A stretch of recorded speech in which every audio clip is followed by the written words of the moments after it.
తాగి పడేస్తున్న సిగరెట్స్ తోటి pillows, teddy bears తయారు చేస్తున్నారు. ఏం మాట్లాడుతున్నావురా?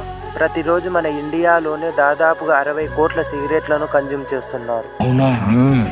ఇలా తాగి పడేసిన సిగరెట్లు భూమిలో కలిసిపోవడానికి దాదాపుగా 10 సంవత్సరాల టైం పడుతుంది. వాడి పడేసిన సిగరెట్స్ లలో చాలా కెమికల్స్ ఉండడం వలన భూమిలో డీకంపోర్ట్ అయ్యే ప్రాసెస్ లో ఆ సిగరెట్స్ నుంచి వచ్చే బ్యాడ్ కెమికల్స్ వలన చాలా హెల్త్ ప్రాబ్లమ్స్ వస్తాయి. ఇది గమనించిన ఢిల్లీకి సంబంధించిన నమనా గుప్తా దీనికి ఏదో ఒక సొల్యూషన్ తీసుకురావాలని డైలీ దాదాపుగా వాడి పడేసిన 20 కోట్ల సిగరెట్లను కలెక్ట్ చేసి దానిలో ఉన్న టొబాకో పేపర్ ఫిల్టర్ ని సపరేట్ చేసి దాని నుంచి వచ్చిన కాటన్ ని క్లీన్ చేసి ఇలా ఎండబెట్టి టెడ్డీ బేర్స్ పిల్లోస్ లో వాడుతున్నారు. ఇందులో 200కు పైగా ఆడవాళ్లకు పని ఇస్తూ సంవత్సరానికి 20 కోట్లకు దగ్గరగా సంపాదిస్తున్నారు. ఎందుకు పనికిరాని సిగరెట్స్ వేస్ట్ తోటి పిల్లోస్, టెడ్డీ బేర్స్ తయారు చేస్తున్న నమనా గుప్తా పైన మీ అభిప్రాయం ఏంటో కామెంట్ చేయండి. ఈ వీడియో మీ ఫ్రెండ్స్ అండ్ ఫ్యామిలీకి షేర్ చేసి వీడియో